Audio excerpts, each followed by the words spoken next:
Hi there, this is Love Johar. Thank you so much for tuning into this channel and thank you so much for watching this video. So in this video, we will be discussing about risk management. And I will start from the basics because a lot of the people are confused about this topic. So if you have watched the previous videos, it will be helpful for you. Otherwise, if you are starting from this video as well, it will make sense for you guys. So risk identification, risk analysis, risk management, everything we will discuss in this video, guys. Okay.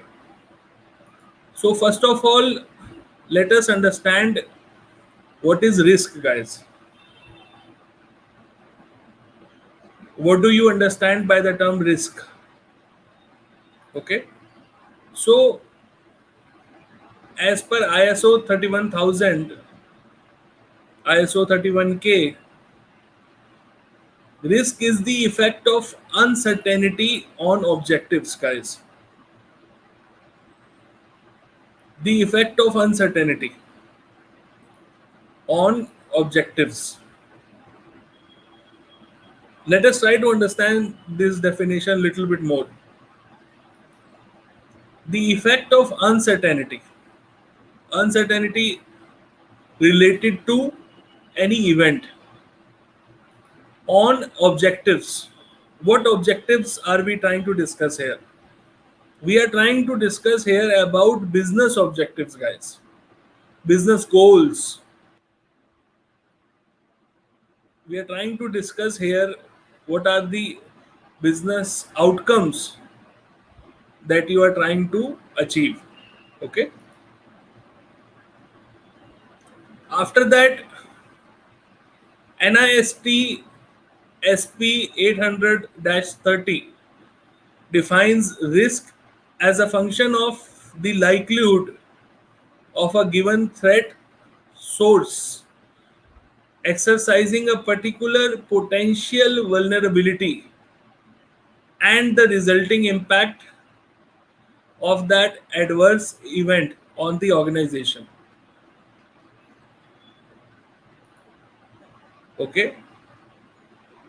So, as per NIST, risk is nothing but it's a function of the likelihood of a given threat source which is exercising a particular potential vulnerability and the resulting impact of that adverse event on your organization. This is what NIST defines risk for. Okay. So here the important things to understand is from the NIST framework, our risk is a function of the likelihood. That means likelihood is something that we need to understand for. Okay, we will discuss what is likelihood also, but likelihood is something that NIST is referring to, so that means it is important. We need to understand it, right? So another thing that it is referring to here is exercising a particular potential vulnerability. Another important thing here is to understand potential vulnerability that could be there and it can be exploited. Okay, try to understand this. And also the third thing that NIST is referring to is the impact of that particular adverse event on your organization. That is the third thing that NIST is referring to. Okay, three important things, and we will go into detail as well and try to understand. But this is just the overarching definition, the higher level definition of what ISO says about risk, of what NIST says about risk. And now I come to COVID framework. COVID says that, first of all, COVID identifies risk as IT risk as business risk. Okay. So COVID identifies IT risk as a business risk. That is how COVID treats the risk. Now, what are some important things that we need to understand when we talk about risk, guys? Number one thing, the most important, always,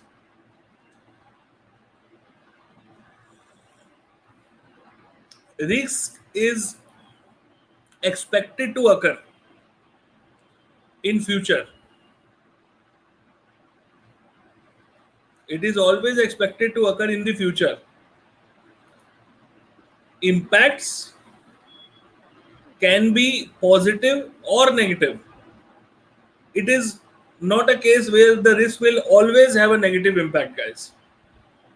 Very important thing to understand.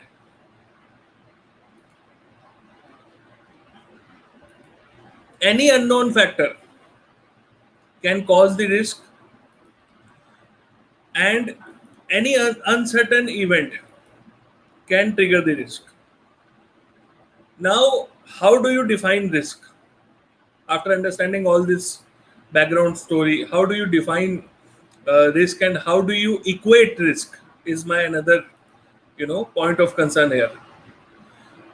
Now, the standard definition that defines risk is nothing but combination of probability of an event and its consequence. Okay, combination of probability of an event along with its consequence. So risk is nothing but probability into impact, guys. Okay, that's how it is defined. Now, after defining risk, another thing that comes to the play is risk management. Then what is risk management? What do we understand about risk management?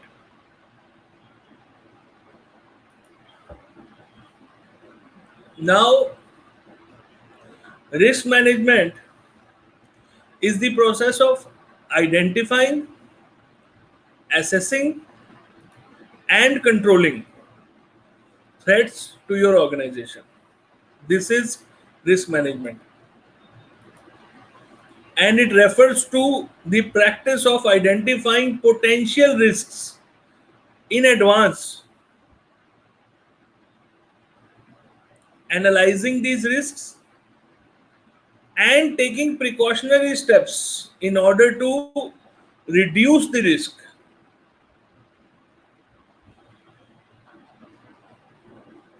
Okay,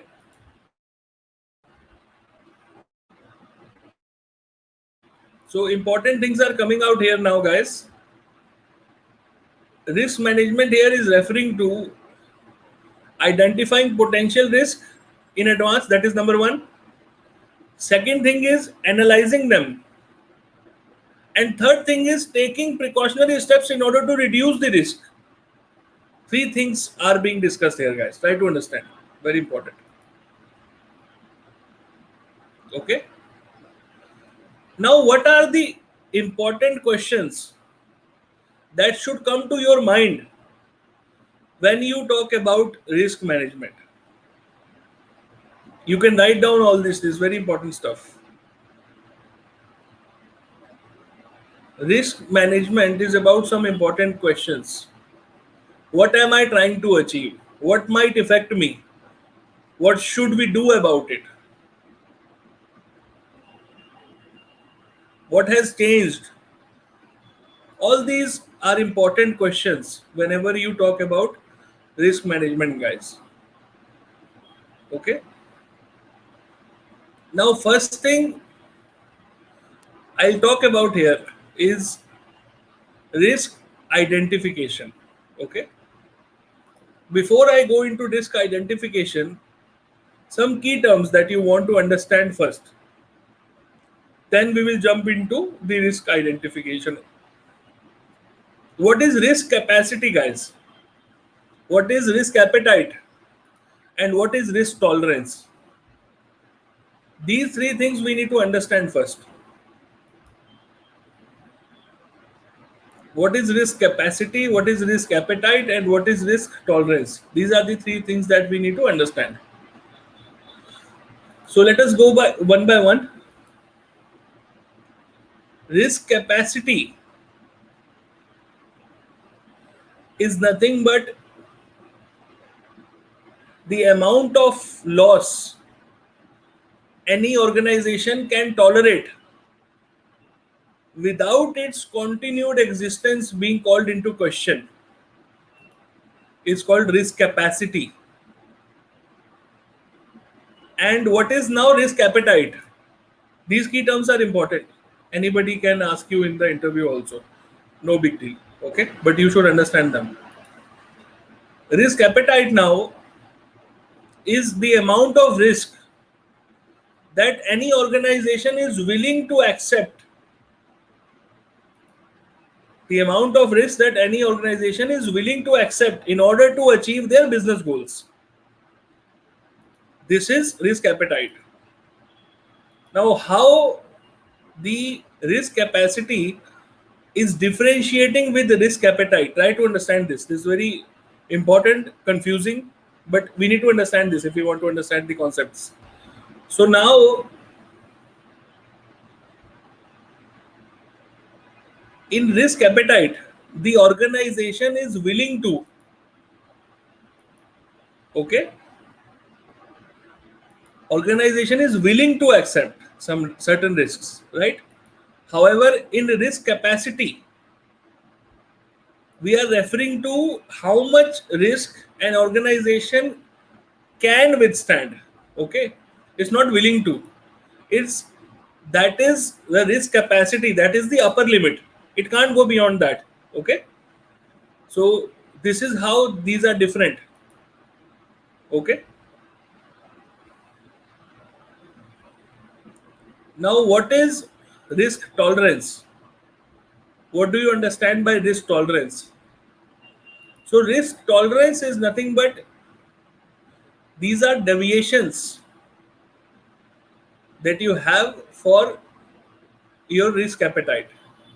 Let's say you have defined a risk appetite that your organization is able to withstand the risk for $10,000. Let's say, for example, but something triggered, and you know the actual breach caused more loss, let's say, for example. So that's where the tolerance levels have shooted up. So this is how it is different, guys. Okay, risk tolerance, it provides you deviations where the risk is deviating. Okay, now what is inherent risk, what is residual risk, what is secondary risk, and what is systemic risk? These are some more things that we should understand, guys. Okay, inherent risk is nothing but risk, that risk or exposure which is prior to some control implementation. Okay, some risk which is already there and you have not implemented any controls so far, that is inherent risk, which is already there, is present there. Okay, let's say, let's take some examples, because otherwise this theory will go on and it will not make any sense.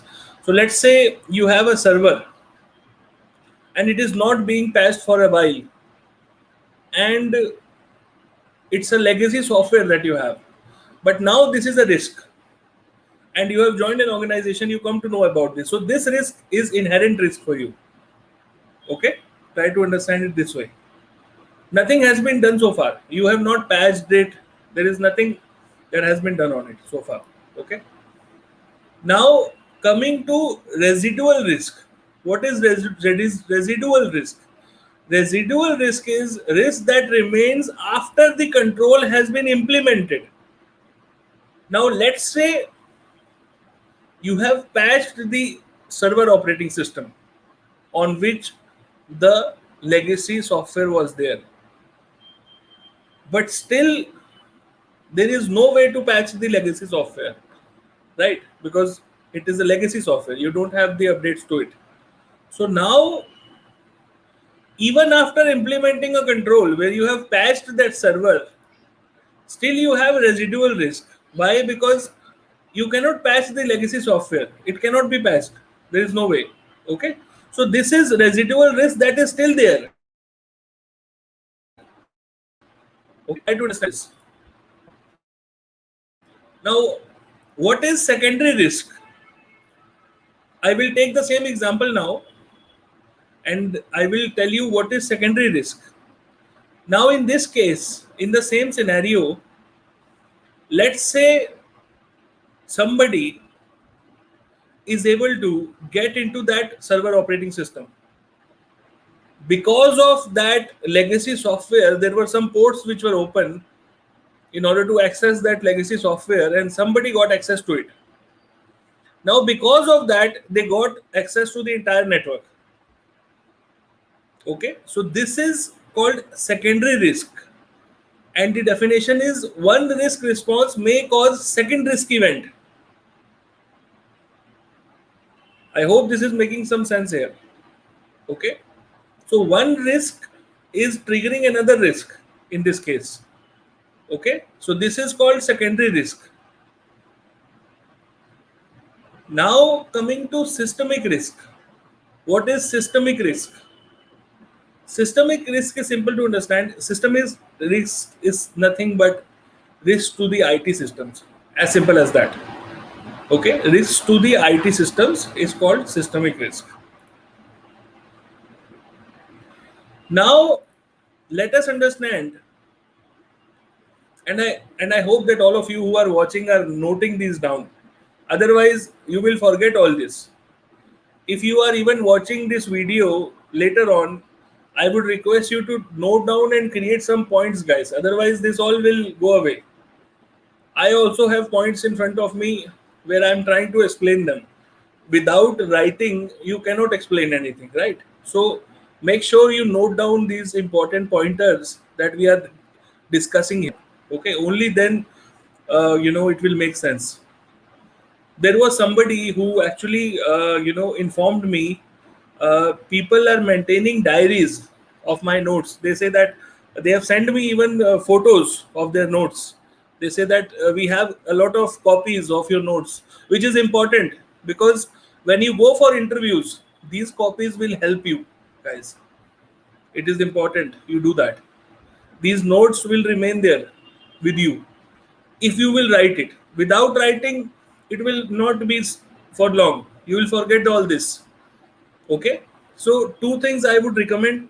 One thing is, if these videos do not make any sense, it is absolutely fine. It is absolutely fine. You can watch them again. Then slowly and gradually these videos will start making sense. And second thing, if you want to retain all this stuff, write it down, guys. It is very important. Okay, now coming to another important topic of discussion, which is what are the different elements of a risk. What are the different elements of risk?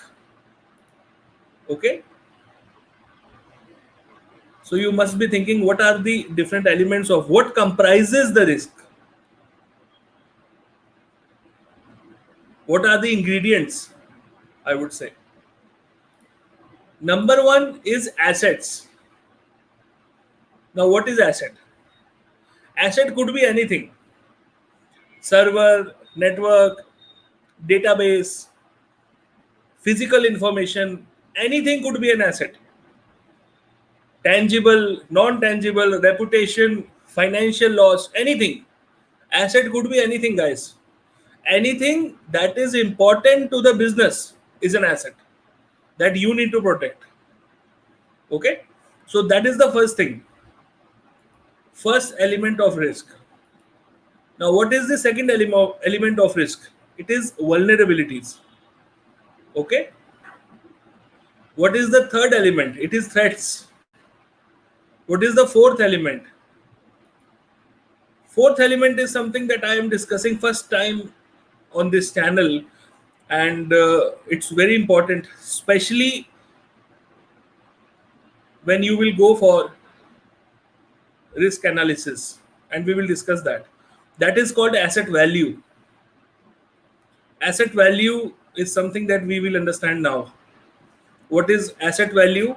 How asset value plays a major role, being a big element of the risk framework. We will understand that now. Okay. Fifth thing is impact. We will also look into what is the impact. And after that, the sixth element of risk is nothing but likelihood and probability. Okay, likelihood and probability. This is the sixth element. So six elements I have identified here. I hope you have noted it down. I am again repeating here: assets, vulnerabilities, threats, asset value, impact, and likelihood or probability. These are the six elements of risk. We need to understand all of them thoroughly. Only then it will make some sense. Otherwise, all this will be gone away. Okay, so try to understand it with me.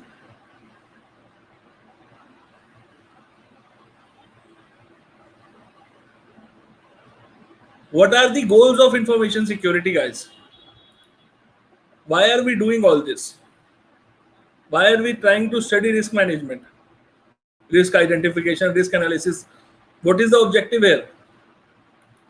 The objective is to maintain the CIA, confidentiality, integrity, and availability for all the information assets. That is the goal here, guys. Okay, so this is something that we need to understand.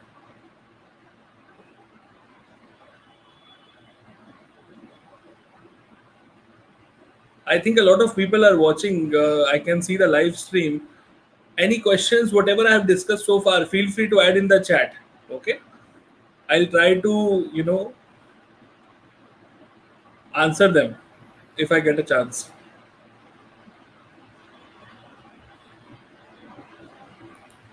Now, the first thing that you should do when you go for risk analysis, risk identification, the first thing that you need to do is defining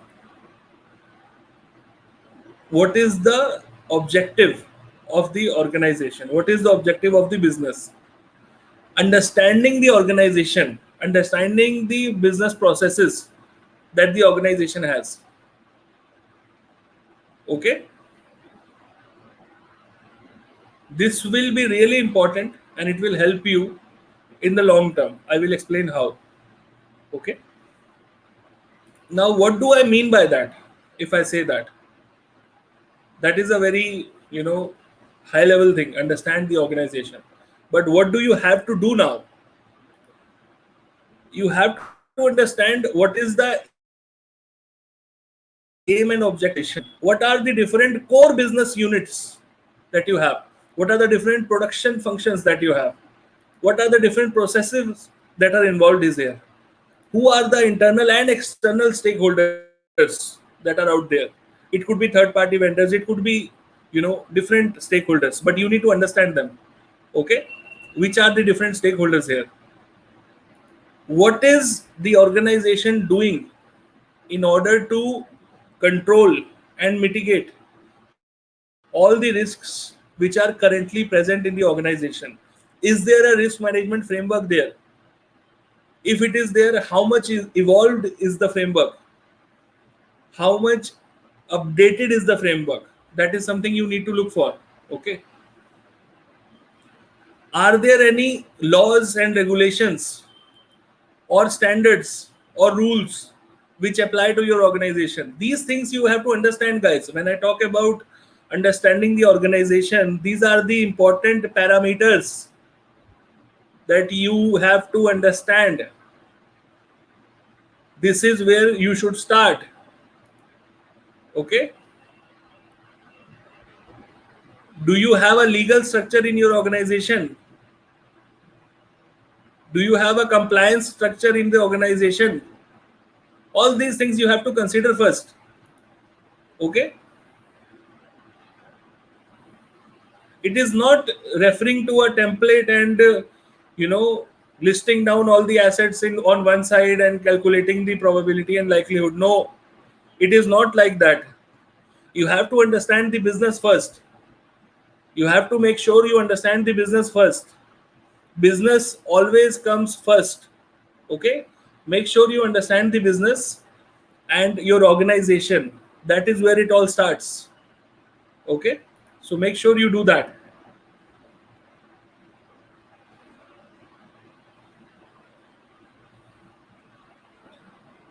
Because at the end of the day, we are doing all these activities to provide value to the business only. We are not doing this for ourselves.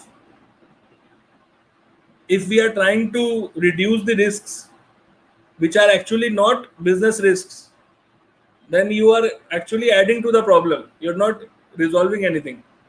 Okay, try to understand this. So that's why I say understand the business first. Okay,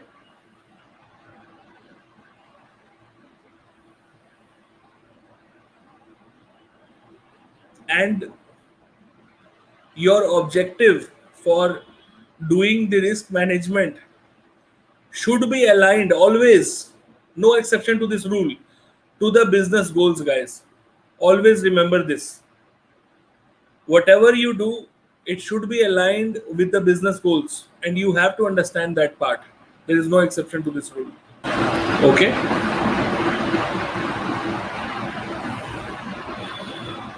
Now, I have mentioned risk identification a lot of times, but what is risk identification process, guys? What is risk identification process? Risk identification process is nothing but process of discovering, recognizing, and documenting the risk that any organization faces. Okay, this is risk identification. I'll repeat: the process of discovering, recognizing, and documenting the risk that any organization faces is called risk identification. And what are the important steps in this process? This you should write it down. Okay, it will help you. Number one step is identifying the assets. Number two step is identifying the threats. Number three step is identifying what are the existing controls that are already in place. Number four step is identifying what are the different vulnerabilities that can exploit. Number five thing is the fifth step is identify what are the different consequences if the risk actually surface. What are the different consequences? What could be the impact? Identifying these consequences, fifth step. Okay, these are the five important steps. I'll mention once again, but I'll go through detail also what you have to do in each of these steps. But this is a sequence. So if somebody asks you what do you do in the risk identification, can be in an interview also. So just mention these steps to that person so that the other side understands that you know the sequence, how it works. Okay? Don't simply say that we put the assets on one side and we calculate probability. That everybody can do. Okay? But you have to understand the basics first. Again, I am repeating: identifying assets, identifying threats, identifying existing controls, identifying vulnerabilities, and identifying consequences, business impact. These are five important steps for risk identification. Note them down. It will help you. Okay.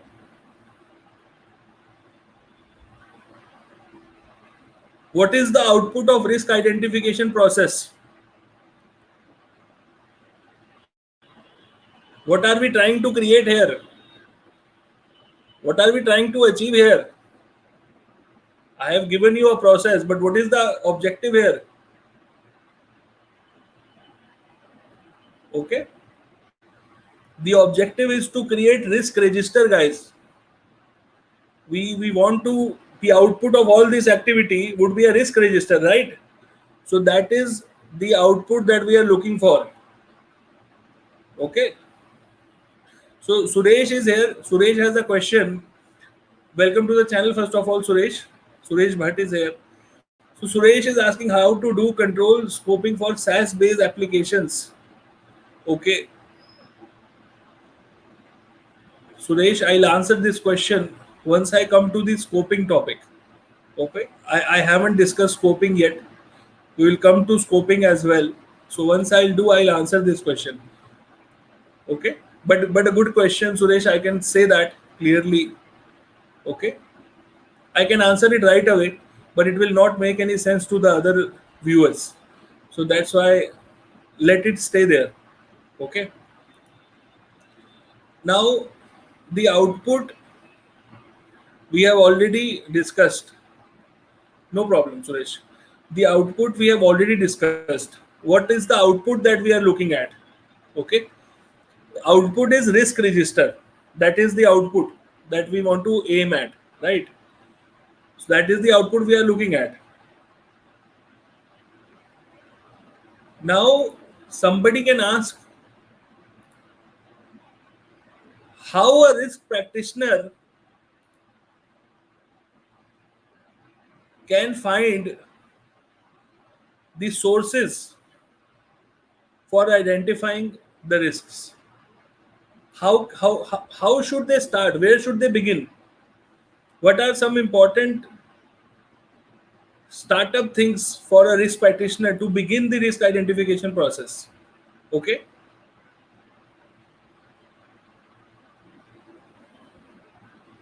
So there are different ways of doing this.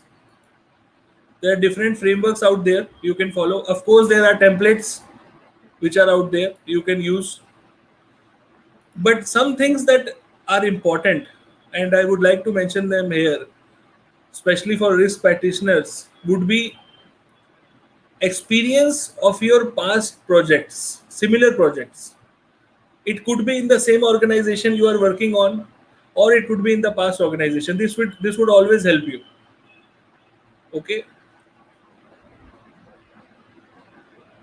Any business brainstorming sessions, if you can have, this will always be a good starting point. With the business heads, you can sit, you can understand their processes, you can understand what are the different assets, where they are coming from, critical assets, critical business functions, vital business functions, all these things you can consider here. Okay, it will be a good starting point. So in nutshell, what I am trying to say is brainstorming is the number one thing. Okay, scenario analysis, considering some scenarios in advance. When I took the example of a legacy application being hosted on a server, this is just a scenario that I'm considering, guys. Okay, that server is not patched. The application is a legacy application. It is a Windows 7 OS machine. All these are different scenarios. Windows XP machines. All these are scenarios. Again, this is another way of how you can do that. Okay. Another thing is pre-mortem. You must have heard about post-mortem, but now this is pre-mortem. We will understand what is pre-mortem also. So this is another technique that people use. Okay, pre-mortem. Another thing is Delphi technique. You must have heard about Delphi technique. This is also there. These are different techniques that people use. Okay, some people do interviewing also. They will simply go to the business heads, as I just mentioned. They will do brainstorming, interviewing also. So these are all different techniques that people use. Okay, so these are all the different things that you should understand. Now, when I say risk scenarios, what I am trying to say here is, what if?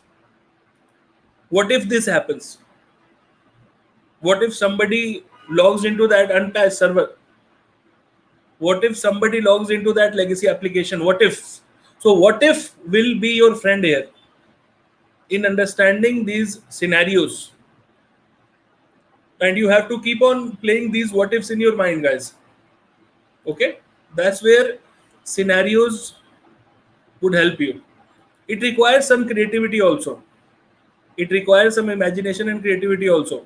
Okay, so you need to think in advance, and each scenario that you will consider has to be relevant with the business objective again.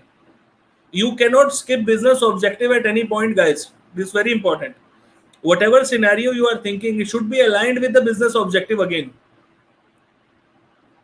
Okay, so do not think out something which is unrealistic. That's why I'm saying align your scenarios also along with the business objectives. Only then it will make sense. Now, what is a risk scenario? If somebody asks you in interview, the answer is a potential risk event that can affect your organization is a risk scenario. What is a risk scenario? A potential risk event that can affect your organization is a risk scenario. Okay.